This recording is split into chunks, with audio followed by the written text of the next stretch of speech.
उन्हें आता हुआ देखकर त्रिभुवनपति हंसकर कहने लगे, हे भोला शंकर, आओ बैठो, तो वैकुंठ में तुम्हारा स्वागत है। तब शिवजी विनय भाव से कहने लगे, हे जगदीश्वर, भस्मासुर को वरदान देकर मैंने स्वयं अपने लिए संकट उत्पन्न किया है। मैं आपकी शरण में हूँ, आप मेरी रक्षा कर दिए। शिवजी के वचनों को सुनकर नारायण ने हंसकर कहा, आपका स्वभाव दानियों जैसा है, अति शीघ्र प्रसन्न होकर वरदान देना आपका स्वभाव। श्री नारायण श्री कृष्ण ने सन्यासी का वेश धारण किया, हाथ में कमंडल मृगछाला लेकर भागते चले जा रहे हैं। भस्मासुर के सम्मुख पहुंचकर बोले, हे महावीर, महाबली दैत्यराज, इस घड़ी कहाँ दौड़े जा रहे हो? तुम्हारे मुखमंडल पर पसीने की बूंदें साफ दिखाई दे रही है। तुम्हारे प्रतीत होता है तुम बहुत थके हुए हो, मुखमंडल भी मलिन हो रहा है, अतः थोड़ी देर विश्राम करो, तब जाना। श्री नारायण के वचनों को सुनकर वृकासुर ने उन्हें सिद्ध महात्मा समझकर कहने लगे, हे महात्मा, आपने इस घड़ी यदि मैंने विश्राम किया तो मेरा मना बनाया कार्य बिगड़ जाएगा, अतः मैं विश्राम नहीं करूँगा। यह कहकर आगे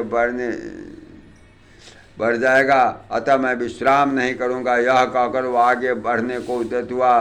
तब श्री कृष्ण भगवान ने कहा, दैत्यराज, ऐसी कौन सी विपत्ति आई जिससे कि एक घड़ी विश्राम नहीं करते?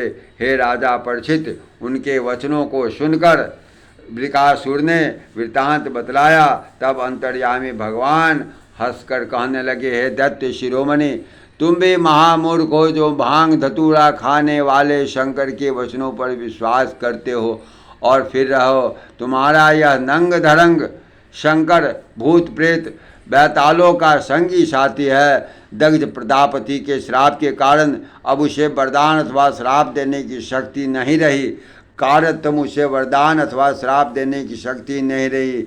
यदि तुम्हें मेरे वचनों पर विश्वास नहीं, स्वयं अपने सिर पर रखकर सत्यता परख लो। यदि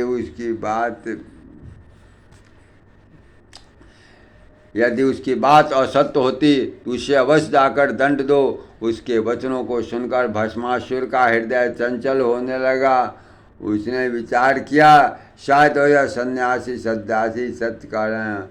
प्रभु की माया के चक्कर में फंसकर भस्मासुर ने जो ही अपने सिर पर हाथ रखा, उसी समय भस्म हो गया। उस समय जयघोष करते देवताओं ने पुष्प वर्षा की। तब श्री शिवजी के निकट जाकर त्रिलोकीनाथ कहने लगे, हे भोलेनाथ, वृकासुर के अशुभ कर्म ही उसके मृत्यु के कारण बने। जय जय श्री राम।